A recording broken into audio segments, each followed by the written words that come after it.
The prediction is from the muon's point of view, since they're not aging as much as we are on Earth. We have 560 times 1/2 raised to the 0.636 over 1.56. So not even half-life has elapsed.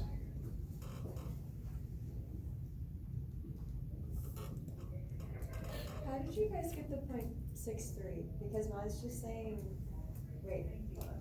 Should be 6.37 divided by 10.01. Oh, so we're not doing to the -6. Right, I thought we were too. Well, I'm dealing with units of microseconds, so I'm just keeping the units of microseconds, so I don't have to worry about that. Oh, I see. So, We'll still have to type it in for this formula though, right? Sorry? We'll still have to type E-6 for both of those values in that last formula we wrote. No, because that's microseconds and that's microseconds, so those would cancel out. If you want to keep it in there, go for it, but it's unnecessary. okay, yeah, I feel like I'm just making a start now. Hey. Hey, can I borrow a meter stick real quick? Yes? Thank you. How dare you, Stuart? Can you interrupt whatever we're doing right now? Sorry about that. I only saw like 4 people when I looked in the window. Thanks. So what's the prediction?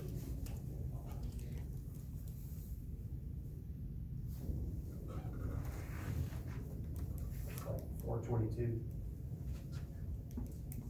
Yeah, we got that too. And so 422, and they detected 412.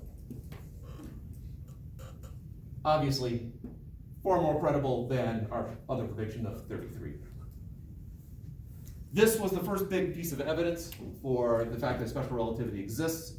General relativity, the first major experimental evidence showed up 1919. This is considerably later.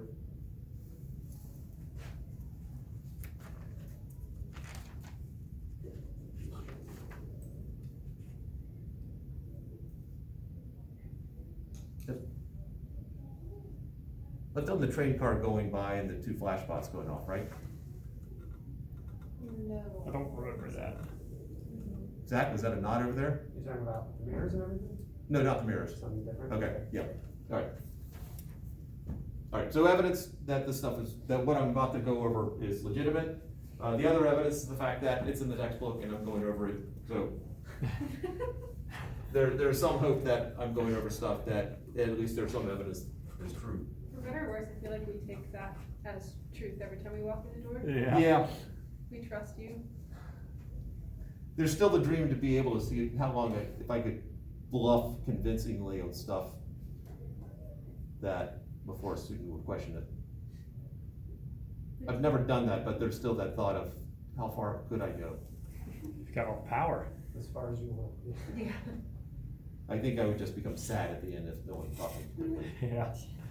I'm pretty gullible. I'd probably be the reason why you could take it so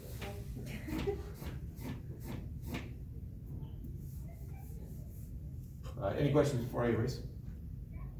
Might we see a question like this on our wax calculator test with half-life and using these formulas? Well, yeah, using those formulas, yes. Okay. Half-life. I haven't done a half-life problem yet. Okay. Is there another hand up? I was asking the same question, like, will we need to know this for our test next week? Yeah, the class is still going on. We've not put a nail in the coffin yet. Might we have to derive the speed of light on the exam by chance? No. I'm very relieved to hear that.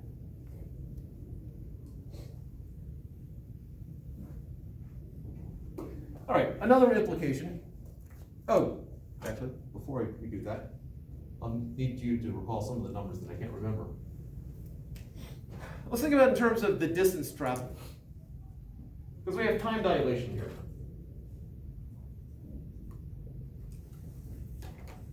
So I have, from the muon's point of view, it takes 0.636 microseconds to reach the bottom, to go, well, actually, from their point of view, it doesn't take that long for them to get to the bottom, it takes that long for the bottom to get to them. So some distance. Because again, there's an agreement between the muons and the scientists about there's something traveling at 0.995 times the speed of light. They just disagree on what. So from the muon's point of view, it is the ground rushing up towards them at 0.995 times the speed of light. From the scientist's point of view,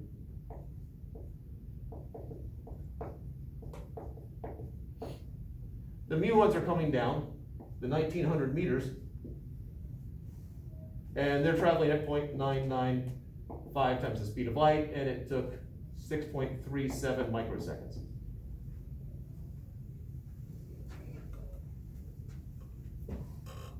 If they agree upon the speed, just disagree on what's moving that fast. Well, how far does the ground travel from the muon's point of view? I have how fast it's going, I have how much time elapsed. Let's figure out what that distance is. I'll just call it L, or length. So that is the speed, 0.995, times the speed of light, times the amount of time, 0.636, times 10 to the negative 6. I have 189.8 meters. Which, there's some rounding in there, so 190. Actually, no, it very well could be that. All right, meters. So, from the muon's point of view, the distance that was traveled by the ground is nowhere near as much as the distance that the muon traveled towards the ground from the scientist's point of view. Matter of fact, they're off by a factor of, I don't know, 10.01. So we have now a demonstration of what is known as length contraction.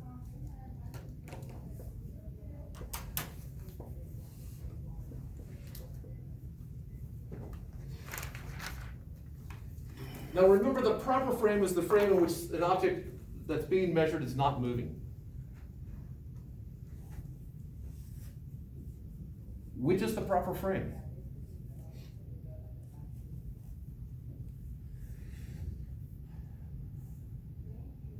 This is how far the mountain moved from the muon's point of view, and this is how far the muons moved from the scientist's point of view.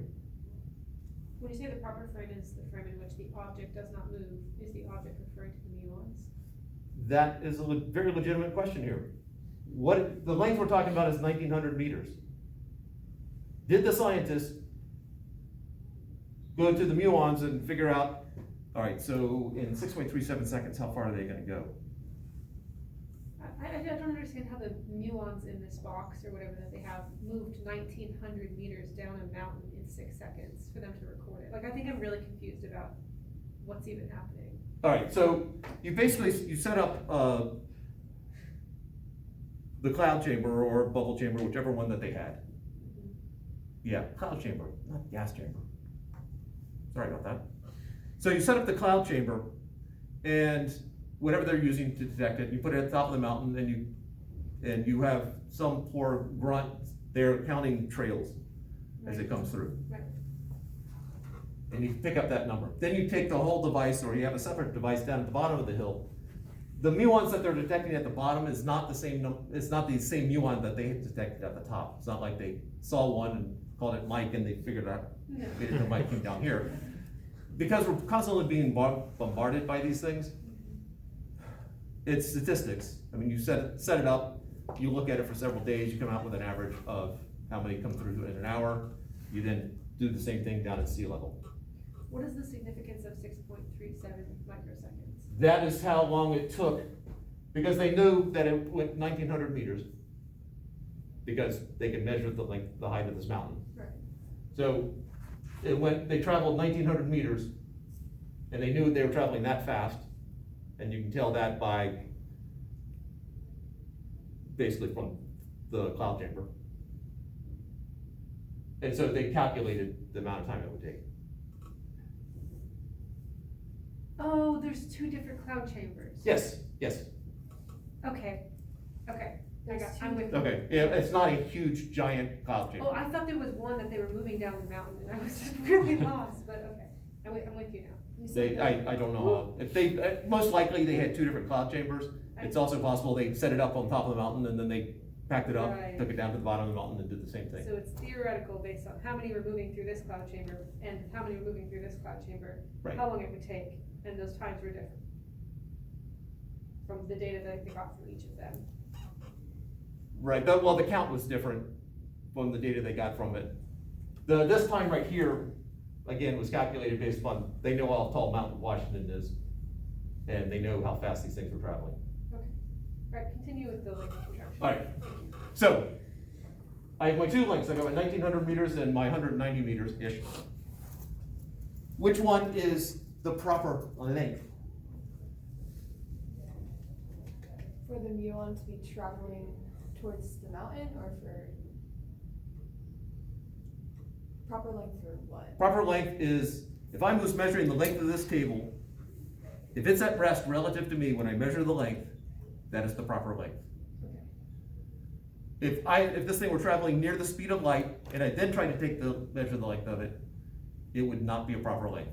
It would be smaller than the proper length. So the proper length here would have to be 1900 meters because that is the objectively measured length, distance or whatever between these two sets of cloud And so- boxes. In the formula then, the proper length is equal to gamma times the other length. The left side, in both of these two equations, the left side is still referring to Earth, and the right side is still referring to this L and that TP are both referring to the speedy frame, the muons. But technically, the proper length is from the scientist's point of view, because you're measuring that length.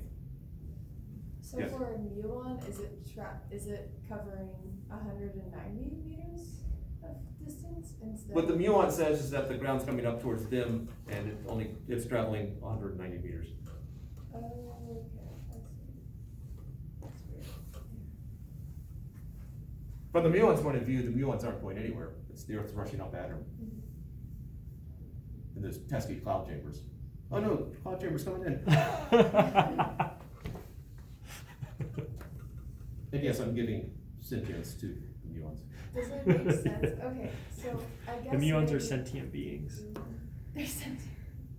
Is it because since they're so small, I guess in my head it makes sense that the 190 meters is smaller than the 1900, because if you're so small, then that distance is gonna look smaller, but you're actually traveling more. I don't know. It's not it's being smaller is not a matter of the fact that an object is small.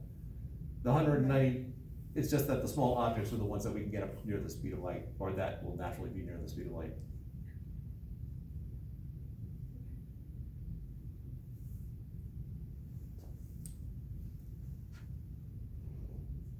All right, the next bit.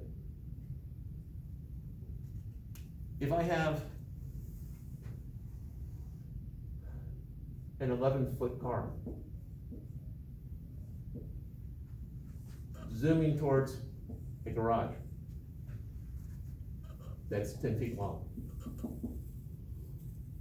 how fast does the car need to be traveling in order to fit inside the garage?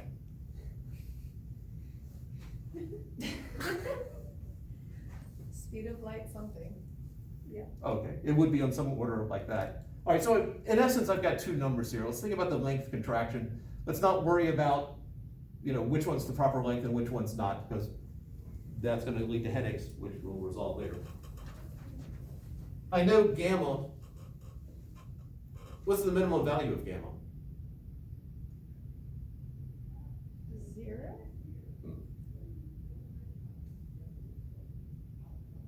Well, it's 1 over the square root of that, so.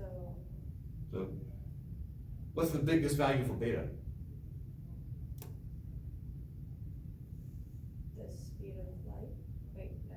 That would be the biggest value for V. So what's the biggest value for beta? 1, Yeah, 1. Beta will never be bigger than 1. right, because the velocity can never be greater than the speed of light, and C over C is 1. Unless some of the theorists have their ways, but we will ignore them. So if beta most is 1, so if beta is 0, gamma is 1. Because I got 1 minus 0, square root is 1, 1 over 1, 1. If beta gets bigger and bigger, my denominator gets smaller and smaller. And so what happens to gamma? It also gets bigger? Yes. So the minimum value of gamma is 1.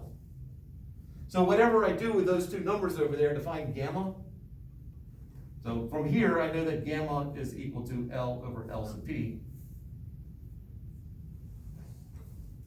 I know gamma's gotta be bigger than 1. Well, I got two numbers over there. What do you think gamma is equal to? Some number bigger than 1. We can be more specific than that. 11 over 10 Yes, instead of. 11 over 10.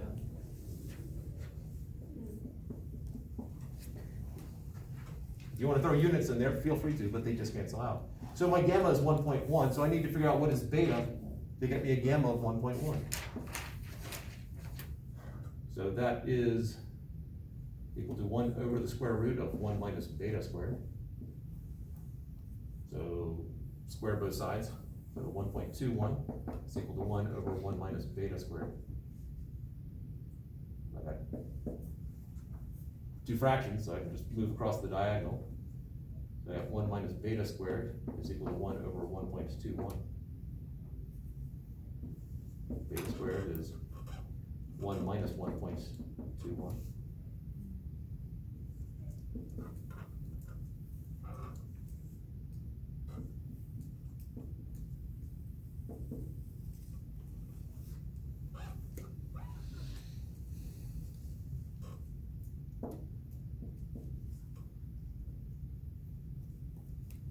I'm going off memory here. I was thinking it was somewhere around a half, but someone's gonna tell me otherwise. 0.416. 416. Or 417, sorry. Is that what you guys got? All right. So if the car is traveling at a little more than 41% the speed of light, it will fit completely in the garage.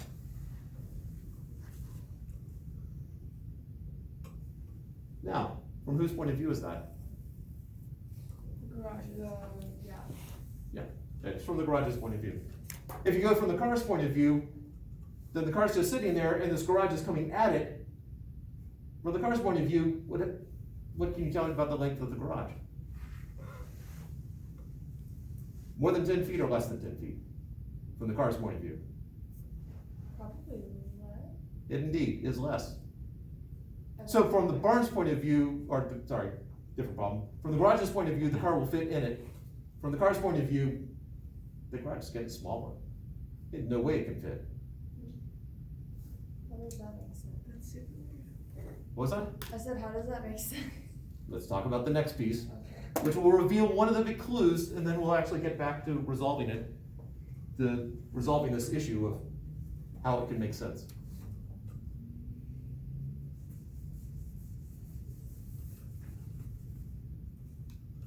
You know, I probably should start with erasing the older stuff first.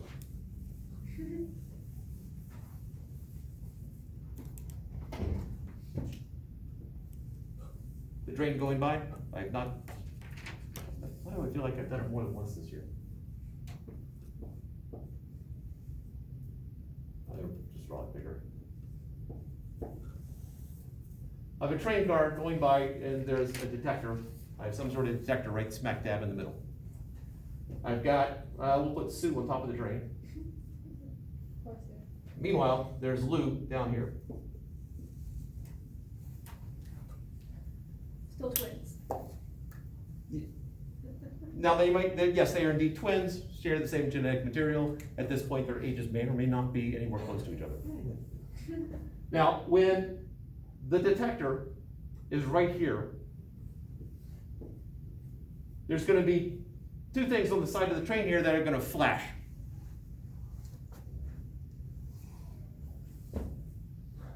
Those two are gonna flash at the exact same time. Sorry, just itches.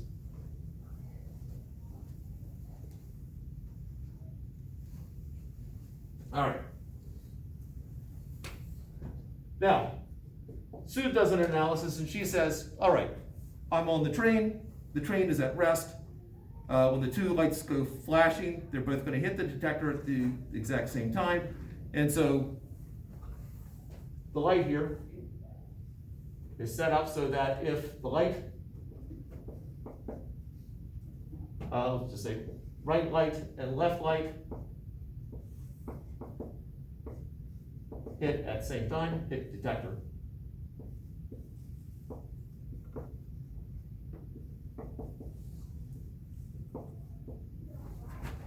The detector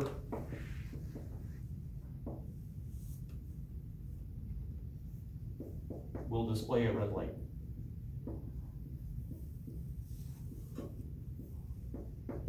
So from Sue's point of view, she says, all of this is at rest relative to me, so when the lights go off, they're going off, if they're going off at the same time, they should hit the detector in the middle at the same time, and the detector's gonna say red.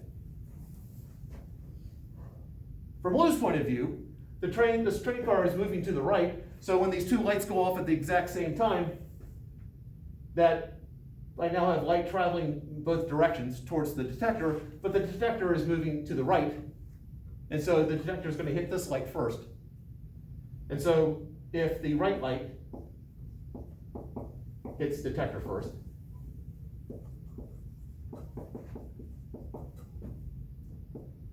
the detector will display a green light.